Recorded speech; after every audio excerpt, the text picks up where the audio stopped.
Hey, everybody, welcome back to another episode of The Tactical Leader. Today, I have the pleasure of speaking with Jarrod Haning, and we're going to talk about how he helps people break through with mindset performance at his mindset gym. Before we begin, I remind you this show is brought to you by Nightly Productions. If you want to discover, embrace, and share your voice, head over to nightly.productions to find out how we can not only get you booked on podcasts, but make sure you are creating the tactical content that delivers. Again, that's nightly.productions. Jarrod, welcome to the show, my friend. Hey, glad to be here. Man, I'm super excited about this because every time we have a different piece attached to mindset, there's always something new we happen to discover. And I want to give a little bit of an insight about you to the audience before we dive into it, where a little bit of your background is that you run a mindset gym, like I mentioned, that rewires your brain for greater success with a series of exercises called mindset pushups. From the military background, I've done a lot of push-ups. So I'm I excited bet so. to hear how you translated that piece. And overall, you've been featured on ABC Nightline, spoken on stage across the country, clients across the world. You delivered 4 TEDx talks Yeah. related to mindset performance. You've been chosen by TED Global as the featured speaker of the week. Congrats. That's huge. Thank You've you. also specialized in a Nobel Nominated process that really focuses on thinking at a higher level. And you really go beyond that into your personal life of a recreational world of flying, skydiving, mountain biking, really enjoying different pieces that obviously all require that high level mindset. Before we dive into unpacking that piece of it and how you got there, what's a fun fact that we might not know about you? Fun fact, I was a part of the New Mexico State skydiving record. Um, Gonna Possibly have to unusual. gonna have to tell us more about that. What's the record? How'd you get a part of that? I got to be a part of it because I was jumping with some guys out in Roswell, New Mexico. I lived in Texas at the time, and so we'd drive across the border and skydive with these guys. And they had this wild idea to try to break the state record. And this is where the story starts to get sort of humbling, if you will. The current world record is over 300 people. Um, it is so many skydivers in the air that it's dangerous. It's just there are so many accidents waiting to happen. At the time, the New Mexico state record was something pathetic like 12. And so we got together and we're like, hey, let's see if we can do 13. And one of the challenges we ran into is nobody was skydiving in New Mexico at that time. Well, just except for us, like, hardly anybody. And so we didn't have an aircraft big enough. Again, where the story gets humbling. If you were to drive out to your modern drop zone, you would probably get to sit in a Twin Otter. It holds 22 skydivers. Like that plane holds more than the New Mexico state record that year. Heck, even if you get to sit in like a caravan or something, that's 13. We didn't have anything like that. We had to stitch together 3 really small planes that held like 4 people, and we just crammed 5 into one of them, kind of overloaded it a little bit. And we had to get creative. We would have to like take the door off of this one because we didn't have an actual in-flight skydive door. And but yeah, we cobbled it together and broke the record that year. All 13 of us. It's pretty funny when you think about 13 compared to 300. Obviously, that is a few more than the 13 that y'all had, but the idea of breaking a barrier, breaking through different pieces, just pushing further than somebody has before, really correlates a lot with what you're doing in business. Let's go all the way back before you got to the business, before you got into this mindset piece of overcoming the same obstacle we may be faced with. How did you start along this path of wanting to push that boundary for yourself in life? My mind, for whatever reason, has always been kind of mechanical and practical.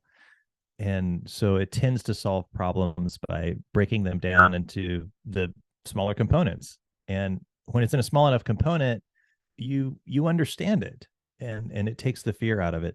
So along the way, I was teaching myself how to rappel and hang out of trees and ropes, and my dad would show me some skills in construction along the way, and all this kind of got cobbled together. Later on in life, I taught myself how to walk on broken glass. I taught myself how to break boards. I taught myself how to break an arrow with your neck, or how to eat fire. These are all things that I saw people doing. I didn't have someone to teach me, but if you break it down into the little components, your brain naturally understands it. And for whatever reason, my brain just seemed to do that. So I just growing up, I just kind of gravitated towards skydiving or flying, or I taught myself how to roll an airplane. I didn't have an aerobatic instructor in the plane. I just, did the research and asked some questions, and all right, here we go. we're taking this plane upside down. You mean like barrel roll or do a loop, or like A barrel roll. Either way you were inverted, and we learned over years that being inverted is like the way to fly a plane, right? And it's pretty impressive when you think about it, because that's in reality not a normal mindset for people to experience. It's not a normal thing for a lot of folks. A lot of folks we may look at them as complacent, but they're happy with where they're at, or they're unhappy and unwilling to shift or make a change or break that boundary. Obviously, we're talking a little bit about mindset, performance, and everything you do on your end in business. Can you give us a rundown of your organization and how just overall you help people push that boundary? Yeah. So at the Mindset Gym, this isn't life coaching advice. This isn't business coaching advice. We believe that knowing what to do doesn't make a hill of beans difference. It's the experience inside your body that changes everything. So rather than giving you well-meaning advice, something you'd hear from your mother-in-law or your crazy Aunt Jenny, we just put you through a series of exercises called mindset push-ups. And the process of going through those, your brain rewires itself. And that's how business owners are getting out of the weeds. It takes about 90 days to complete the process. And they're out of the weeds, and most of them usually double their income just because they're thinking at a higher level, solving problems more efficiently. Which is an interesting thing. I have a mastermind here in Atlanta. We've talked about this topic, particularly moving into 2023. Everybody wants to shift. Everybody wants to prep themselves for 23, right? They want to change their mindset, change their trajectory, double their income and their revenue. And one of the topics that I propose is, how do you think, as a big business while being a small business, have that big business mentality, have that larger than life idea? Some people call it the big, hairy, audacious goal, but that's not really something that people can conceptualize, right? Not everybody can think of being Elon Musk and sending people to the moon, or whatever it may be that Elon, creating a smartphone just to house Twitter, whatever he's doing today. Not a lot of people can think in those terms until they learn how to think in those terms. Are you teaching people what that looks like, or how do you conceptualize that big business mindset, that big, hairy, audacious goal mindset? How do you conceptualize that for people? That is something that we do. Yes, just like that. And you're right. And you're right. If Elon Musk was running your business for a week, it would look completely different. And it's not because he would write a check. And it's not because he would call his celebrity friends. It's because he thinks different about the little day-to-day stuff. Now, maybe your business would be worse off for it. Maybe it would be better off for it. But we know for sure it would be radically different than the way you were currently running your business, just because he thinks it.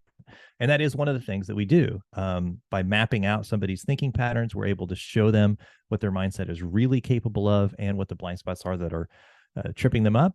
And we're able to show them what the mindset looks like of other people in their space, people that own multiple businesses but only work 10 hours a week, people that seem to have the touch of gold. The less they work, the more they make. When you see their mindset, how their mind is solving problems in the world, and you compare it side by side with yours, it's like, oh my gosh, no wonder. You realize, you stop making excuses. You realize that they aren't getting lucky. They just think different than you do. And we do teach people how to do that, how to think at a higher level. So in regards to the other question, is like, how do you get your brain up there? How do you think at a bigger level and think at scale, especially when your day-to-day is all these emergencies and fires you're putting out? Something you can do is just add a 0 to whatever you're currently doing. So if your business sees 20 clients a month, make that 200. If your business is bringing in 20,000 a month, well, then make it 200,000, and write out the plan, write out the machine that would be able to sustain that. Like how many employees would you need? How would they get paid? Where would that money come from? How would they get trained? Where would that time come from? Where would the leads come from? What would that look like? Write out the machine to make that happen. And you don't get a magic wand. It's not, well, I could do it if I had 100,000 a month to spend on ads. No, no magic wand. How could you make that happen with your current resources and your current connections? And you'll put together this plan. And maybe you realize that it could be done if I did this and this and this and this and talk to these people. And over the course of the next year, I would be able to build the machine that would be able to sustain 10 times the business I'm doing right now. Okay, great. So far, so good. You're already starting to think at a little bit higher level than you currently are. Now take that and do it in 30 days. Same thing, 30 days, 10 times bigger in 30 days. And you realize quickly that your year-long strategy won't work in 30 days. You can't do it that way. And so you fall apart and you break down. You're like, well, it can't be done. Can't be done. It's impossible. It can't be. No. It just can't be done with your old way of thinking. So how could it be done? Well, I suppose if I did this instead of that, I suppose if I talked to this person instead of, I suppose maybe if I could, okay, great. Now you're getting closer. Some people, they get stuck here and they are not able to build out a realistic plan with their resources. No magic wand. Not if you had, $100,000 in Facebook ads or whatever. No magic wand. With your current resources, how could you do it in 30 days? And they can't do it. So at the Mindset Gym, we've got a trainer that helps them to get over that hump. And in the process, their brain is making new connections. And once they see it, they can't unsee it. And now suddenly, even doubling their business is unavoidable. Like they can't not do it just because their brain is instantly more efficient, solving problems better. I love that rule of zero. It's something that another guest actually brought up earlier in the week. He made a comment about at a zero, and if you can sustain that growth, then you're good, right? And he was talking more like growth and scalability of a business. And the applicability was as a fractional COO, a lot of what the work I do is create those processes for people. So he's like, at a zero, if you can't sustain it, then your processes aren't in a place where they need to be thinking on that higher level because we're expanding that mindset, right?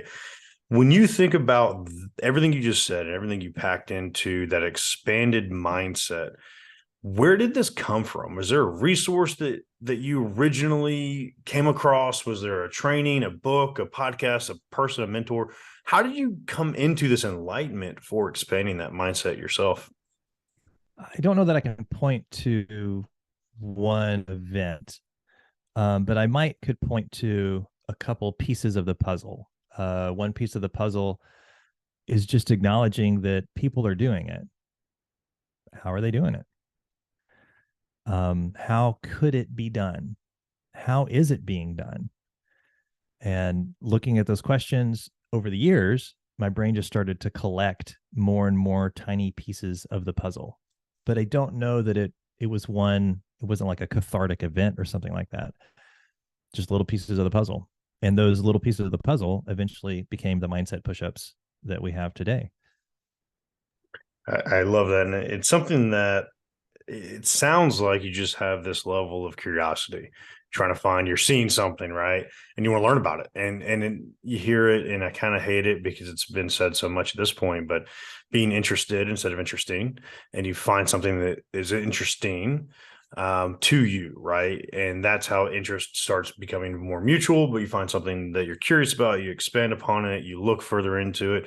And it seems like a lot of people aren't in that mindset today. They read one thing on Facebook and believe it. They see one thing on Instagram and it's got to be the truth, right?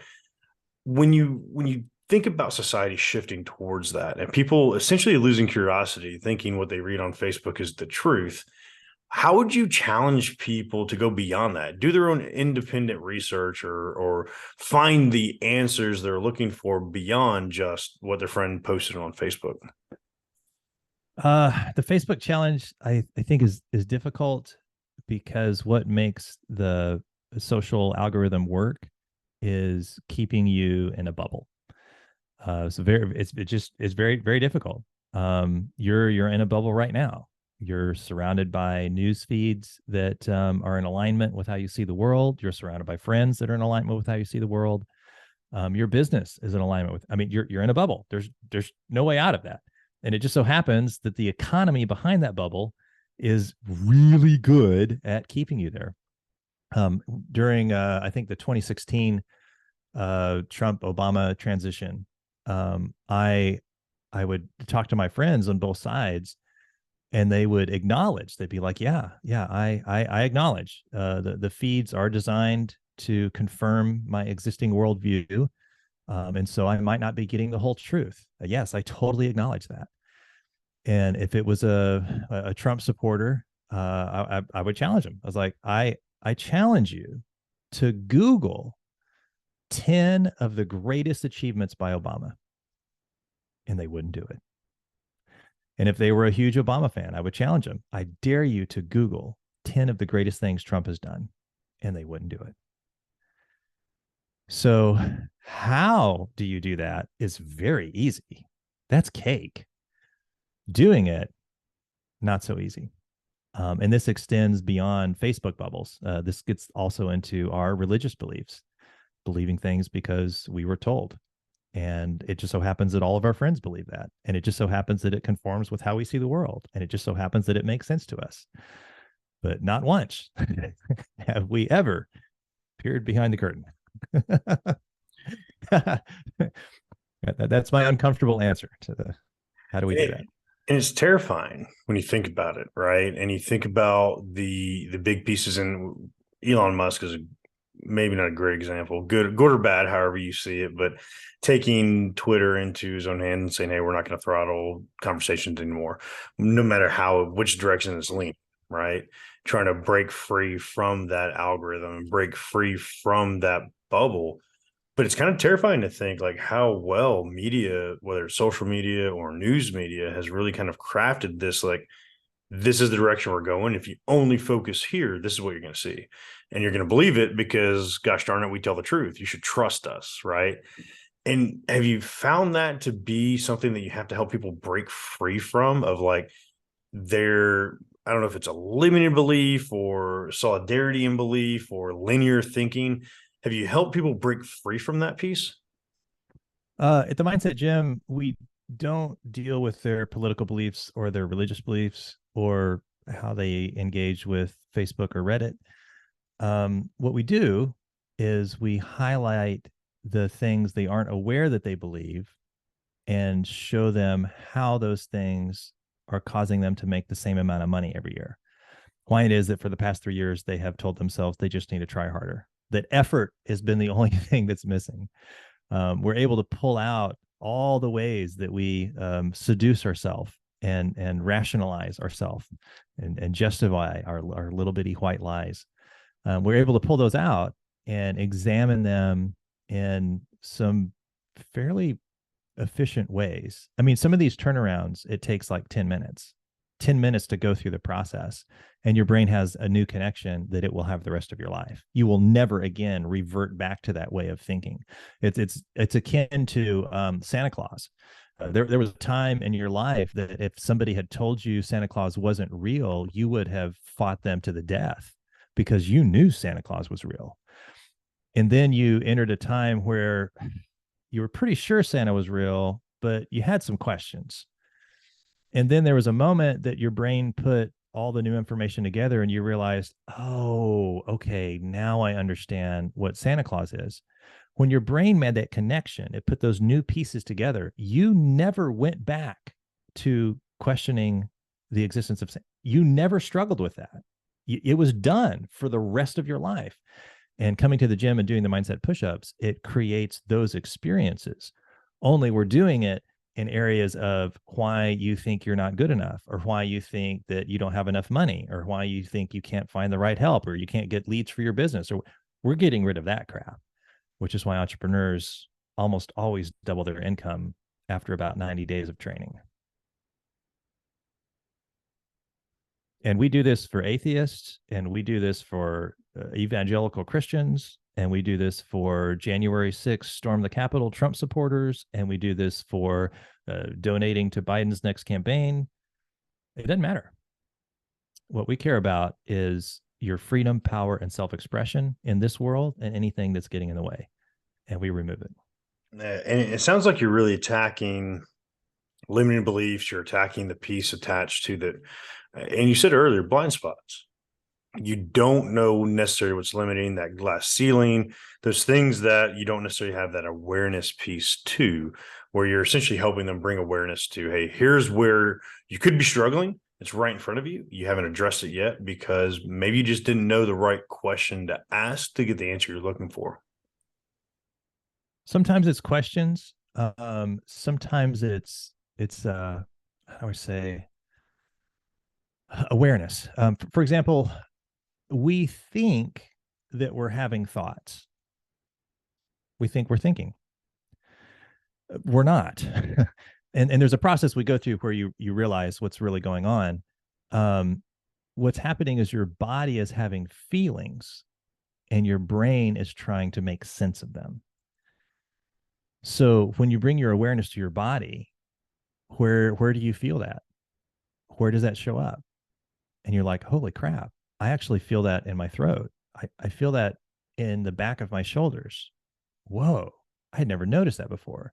This is kind of like a new level of awareness.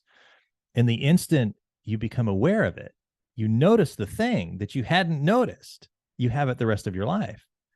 And this is so bonkers. When we bring that awareness to what it really is and where it starts, it's a sensation in your body, not a thought.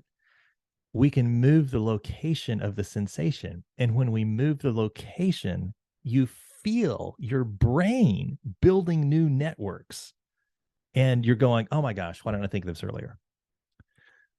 All because we've just changed your awareness. We've gotten out of that kind of myopic, I'm having thoughts, I think, therefore I am. No, you don't think at all. Your body only wants you to think you're thinking so that you'll allow it to exist. And it's interesting that you have different resources attached to this. And one of the things is the mind scan. You have it available on your website. Mm-hmm. Is this the first step into that awareness piece? Is take the mind scan? Is that the resource you'd recommend for people to start checking into? I think the mind scan is the best step. Like, don't believe me. Don't take my word for it. Try it for yourself and see if you think this is a good fit for your life and your business. But for crying out loud, don't believe me. The mind scan, I've seen probably 30% of the people go through the mind scan are in tears because they find it so emotionally meaningful. It is unlike any other assessment. I mean, just that alone. Nobody is in tears after looking at their DISC results or their Myers-Briggs results. It's Nobel nominated for a reason.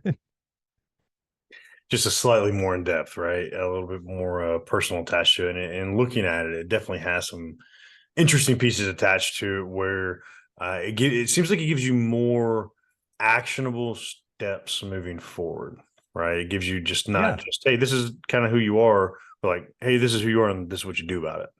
It becomes your roadmap out of the weeds. Yeah. It does. It's not a label. It's not like you take the Enneagram and you're a 9 wing 7 or whatever. And by the way, I have no idea what that means. It's just what I hear people say. It's not a label. It's not a population comparison. You take the DISC and you're like, oh, you're a high S, low I or whatever. And 25% of the population is like this. It's not a population comparison. It's a fingerprint. It is as unique as you are. You were looking at the fingerprint of your thinking patterns, your strategic way of solving problems in the world. And because of that, it's actually a helpful map to get you out of the weeds, not somebody else. Yeah, I love that. And we're definitely going to unpack that scan and those action steps, those tactics a little bit more when we hit Tactical Friday. Before we roll into letting you go for today, man, I really want to give people the opportunity. I know we have different pieces attached to where you are and the content you're putting out and the things that you're doing. What's the best way for people to reach out to you, find out more, find the mind scan? How can we all figure out what's happening in our own minds? MindScan, just go to mindsetperformance.co. That's a great way to try the MindScan for yourself and see if it offers any insight, any help. If you feel like you've gotten stuck in the weeds. MindScan is great. If you want to chat, hit me up on Facebook, Jarrod Haning. That's where I reach out and contact most of the people. I love it. I definitely think it's something that a lot of us need. We need to really focus on and figure out how we can shift this and make this dynamic a little bit more efficient, optimal for us, which we're going to unpack a lot more on Tactical Friday. Overall, Jarrod, I appreciate your time. I appreciate all the work you're doing for the world. And really, the last question I have attached to it is, as you're doing a lot of this, what's that legacy you're looking to leave in the world with the amazing stuff you're putting into it? The legacy is that you have the first experience of the difference it made in you. And so now that you know it's possible. In my life, probably the biggest dragon I had to slay was stage fright. I was in classical music. I was full time for 20 years. I was the principal violist in the South Carolina Philharmonic. And for probably 17 of those years, stage fright absolutely kicked my butt. It made me want to quit. I wanted to sell my instrument after every performance. It was kind of like the old Henry Fonda business. Henry Fonda's in his 80s. He's doing theaters, but he still throws up before he goes on stage. He never beat it. And that's where I was at. And it was so frustrating and demoralizing until, as we say in our business, you're only one thought away from your next breakthrough. Until I had the thought that I hadn't had, which was to apply one of the principles that we train you in to stage fright. And in doing so, I was free. But not only was I free, I was free in such a way that it wasn't an accident. I didn't get lucky. And because of that, I never needed to fear stage fright again. And for the first time in my life, when that happened, I couldn't wait to play again. And that I had never experienced that before. It was a transformation. Now, yeah, it was hard and it was fiery, but it taught me what actually works and how something can kick your butt your whole life, but you're only one thought away from your next breakthrough. So the legacy of the mindset gym is giving you that experience so that you don't need to be afraid of it again. And you know how to show someone else what actually works. And for you, that could be smoking too much or drinking too much or not making your cold calls or not prospecting for your business or not being willing to delegate or not apologizing to your kids. Who knows? But no matter how long something's been kicking your butt, I promise you're only one thought away from your next breakthrough. I love it. It's amazing. And I can't wait for Tactical Friday as we delve farther into those action steps. Jarrod, thanks so much for your time today, my friend. Peace.